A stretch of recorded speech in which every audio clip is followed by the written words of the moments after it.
Welcome, welcome. We are live on Facebook. It is Justin, and I'm not with Karen. Karen's busy on appointments today, so I get stuck with the heavy lifting today. We got a great guest today, someone truly special. Melinda Paletta is a powerhouse in the culinary world, born in Montreal, raised in a family business, living and breathing food, right? Business and other bold ideas since day one. She's a self-taught chef with over 22 years of experience. I like this note. This is a good one. A sharp palate and a fearless attitude that's taken her from southern kitchens in the U.S. to high style events in Toronto. You've built your own lane in the food world, and with hard work and creativity and a whole lot of personality. Personality for sure. Every time we get together and chat, it's always fun, and I appreciate it. Melinda, how are you? Well, I'm great after that intro. That was Right? I thought that would be a nice way to start. wow. Okay. Well, I think the topic of conversation today is food. I Yeah. think I like food. You clearly like food, Love and I think we should start there. So, what is it about food that is so interesting in this? Like, I feel like it's a major connector for human beings. it is a connector for human beings. Food is everything, Justin. Right. Mm. It's life, it's resource, it gives us everything, and it actually brings people together in a lot of It ways. does. Yes, it Right. does. So where did your love for food start? How did that come about? My love for food started right from the get-go, Hmm. coming from a family business, Okay. abattoir, as most everybody knows me. And just watching the family gatherings and my mom and like the aunts and uncles and just preparing different dishes and putting the cultures together and the entertaining aspect of it. I mean, we're a big family, Justin. So, Uh-huh. family functions were like family functions. Right. Well, and Italian the Italian Peppers. family functions, that's like on another level. Let's be Yep. honest, right? Yep. Yep. They Yep. get together with great passion and great there's hands waving Yep. everywhere, there's wine going around. Everything. It's just Even in it's this fun. interview, you'll see rah, rah, rah, rah, rah, rah. Hands, loudness, colorful dishes, large portions of just everything, antipastos, the risottos, they're just different dishes and bringing everybody together and just that smell when you walk into the kitchen and you're like, okay, there's something happening here. And it sparks your imagination. Some Ooh, people get sparked by the smell of motor oil and growing up and stuff yep, like that, and they become mechanics yep, and car people. You were the food thing, so and I imagine similar to my sort of grandparents and and our family when we get together, a lot of the food that is cooked around those tables and around those kitchens is so natural, so just like whole food ingredients, not none of this processed crap going into it. no. Everything's built from scratch. Yeah. There's something about just building a dish, Justin, just from what I've seen growing up, you have a plethora of like ingredients that Mhm. my mom would bring in or my dad would go shopping. It sits on the counter, and then all of a sudden you look at it, and an hour, 2 hours later, it's this dish. That's where Yes. the love comes from. Just taking those ingredients and making something from it. You Well, know, and the time that you take to do that is I find cathartic and oof, quite interesting, right? Like I actually love cooking myself. I've been a passionate home cook for a long time. I love it.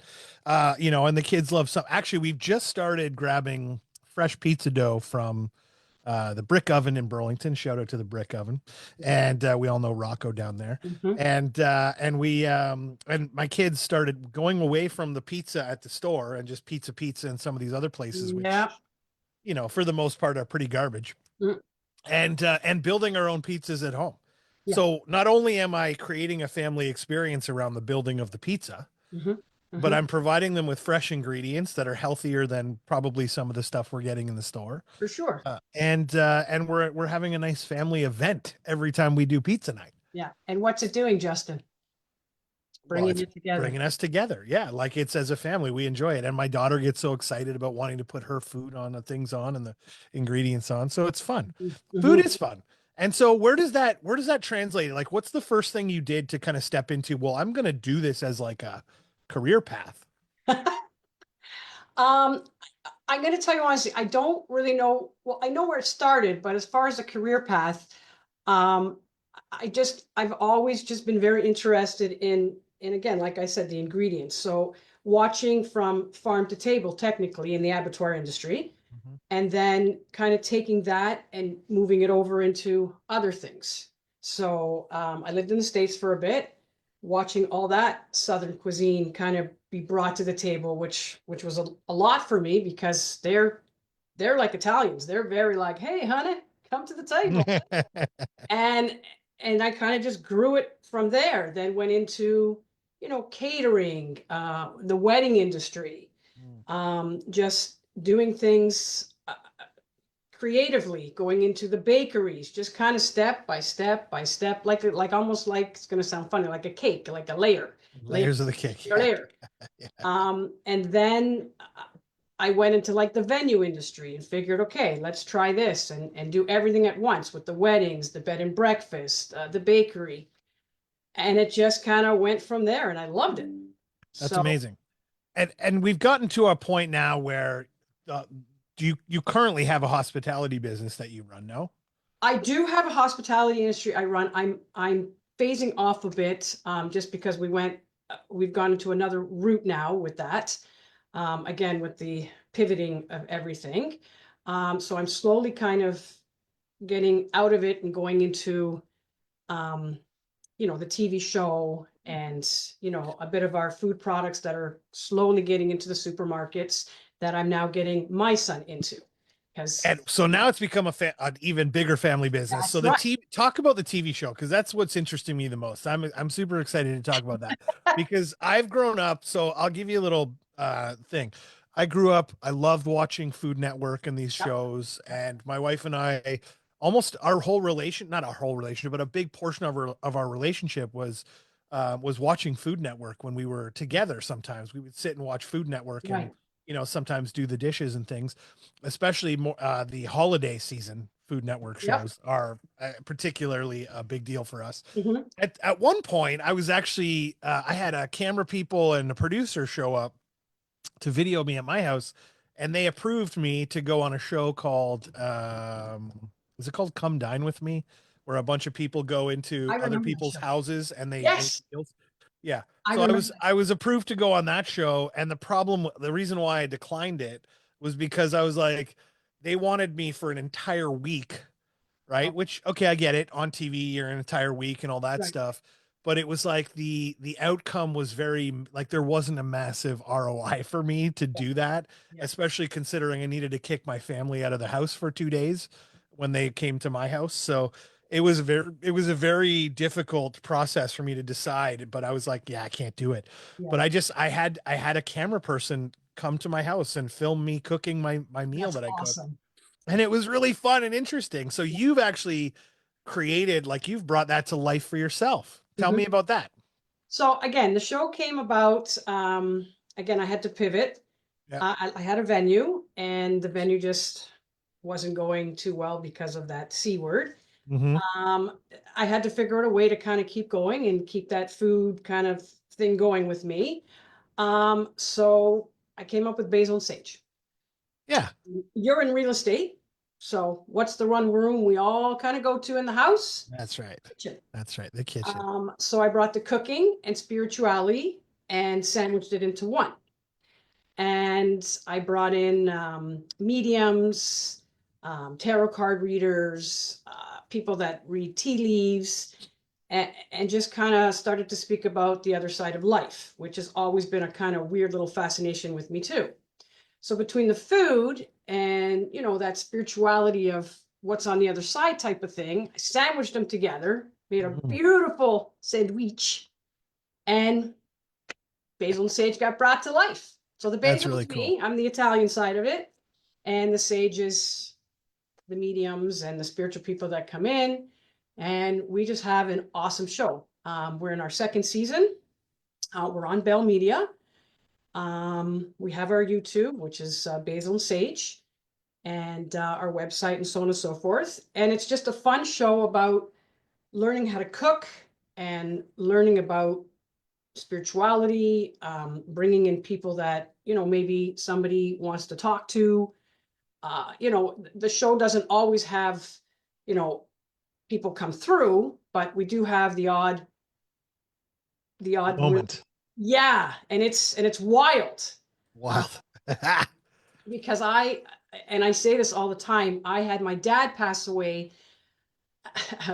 a week before. I had 3 shows to produce, and I didn't tell anybody. Didn't tell anybody, Justin. And Mm. yet he came through, and it kind of freaked me out because I was just like, I I can talk about it now. I still get a little bit weepy eyed, but he was there. So it's just a weird little show of like cooking, and that let's talk about the other side of life, and just get it all together and have a great meal. And I love it. Like every show I do is very different.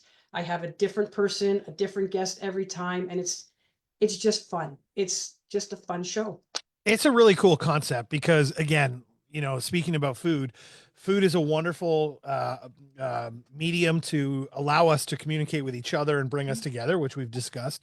But at the same time, you're actually, because genuinely we've had discussions about this. So you've had people come to your farm and do ghost hunts at your farm and stuff like that at, some of the Yeah, group that I'm involved in. And so, and it's just some cool, like, other interesting stories and things that yeah, come out of it. yeah. It's a really interesting dynamic because it's Awesome. not something we've ever heard before. Nope. We've And heard a lot of everybody food I and tell other it to, things. they get all freaked out. They're like, okay, so what do you mean? So what do you mean? What do you do? Yeah. So we don't have the farm any longer. So now we've gained some sponsors, and we film out of a really beautiful kitchen. And every episode, I'm telling you, Justin, when you come on, you'll know it's just a real cool show. And we sit and we eat and we talk, and it's How wild. do you decide what you're going to make for each guest? Like, how do we go through that process of figuring out what happens? Each guest a rigmarole of how they are, because sometimes we have vegans, Right. vegetarians, meat eaters, and I base the show, the whole show, on the menu and how the menu is going to be. And every episode has an Easter egg in it. So for every little show I have, you're going to see a little Easter egg that I dedicate the show to. Very cool. And it's cool. The episode we have coming up is all about witches. Ooh. Yeah, yeah. So, That's some cool stuff. right? So, okay, let's talk about that a little bit because this Okay. is where it gets interesting. Yeah.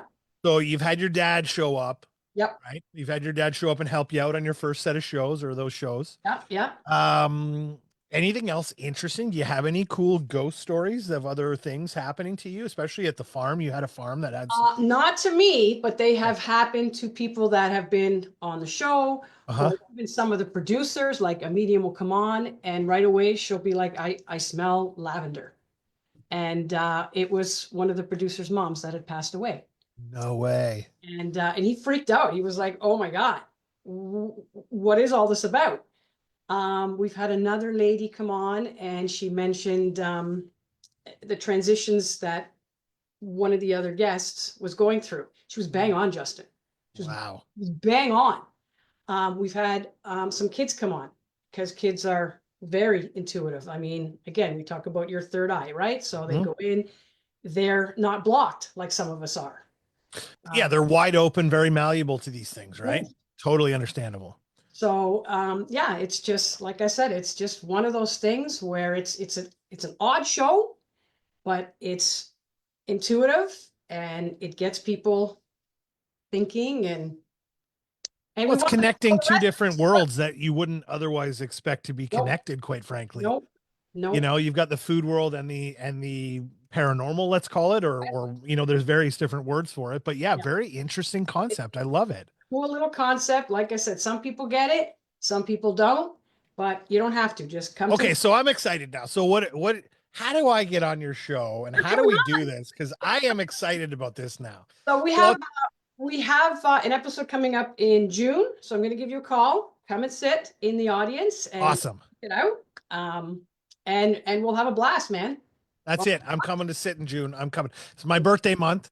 And the other better good part about it is I feel like I'm a little bit intuitive. Now I don't have a direct connection, but we went to last year we went to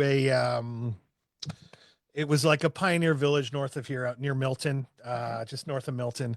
And we did a bit of a ghost hunt in there. And I'll tell you right now, some crazy stuff happened to me specifically, Oh, and where I was completely zoned out and completely connected to who we think was the owner of the home at the time that we were in. And it was freaky and it uh, was fun and interesting. So there's something to be said there. And the interesting part about my job is I get to go in all kinds of houses all the time, right? you do.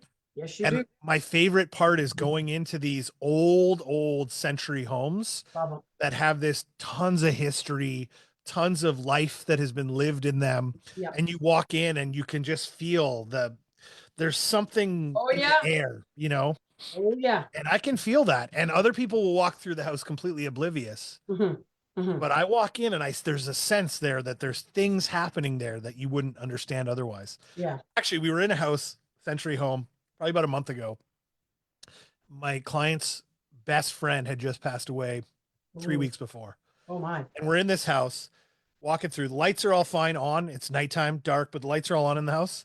And we walk into this one room where you can clearly see there's lights on in there. And as soon as we walked into that room, the one light started flickering in the room. Come on.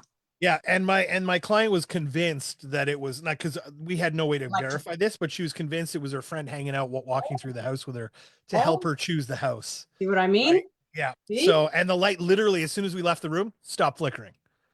So Oh, like it wasn't flickering before, and we weren't like banging on the floor. We were trying to figure out, is it me? Because we're jumping up and down on the yeah, yeah, floor. yeah. Nope, none of that. It was literally just that one light just started flickering on and off, on and off, and then we left the room and it stayed on. That's Kind of wicked. cool. We have some Yeah. cool moments like that in my world too. Cool, cool. Yeah, yeah, yeah. So, okay, so I'm excited about that. I want to see that. I'd love to come and see that. Now, Good. you did mention that your son, you told me before we got on here, your son has actually created a sauce, a barbecue sauce. Let's Yes. talk about that. So, talk about what it takes to get something to production like Oh, well, that. for uh, for the budding entrepreneurs out there that have a sauce or some sort of thing they want to bring out. I'm going to say resilience, number one, and we'll go into that Hmm. before we wrap up. Yeah. I did farmers markets and when I had my bakery and I would sell there. And my son came one day and said, "Mom, what can I do? I want to make some money. So what can I do?" Sure. Again, coming from the meat industry, I said, "Okay, Carmine," his name is Carmine, "why don't we do something that kind of resonates the two worlds together?" Yeah. So we came up with a barbecue sauce, more him than me, and it's called Carmine's Q sauce. Cool. We did one flavor. We started with one flavor, which was an original. And then over the last, he was 10 when we started that. He's 14, going on 15 Come in on, May. 10. 10. And he Wow. has 6 flavors. What? And he's 15 years old? 15 years old. And he's got this in mentioned you've got this in grocery stores. Yep. So he's in Sobeys. He's in Metro. And we just got listed for Fortinos. And Wow. yeah, I showed you this. I don't have a bottle, but I have the Carmine's The Q label. sauce. Yep. Carmine'sQSauce.ca. Proudly Okay. Canadian all the way.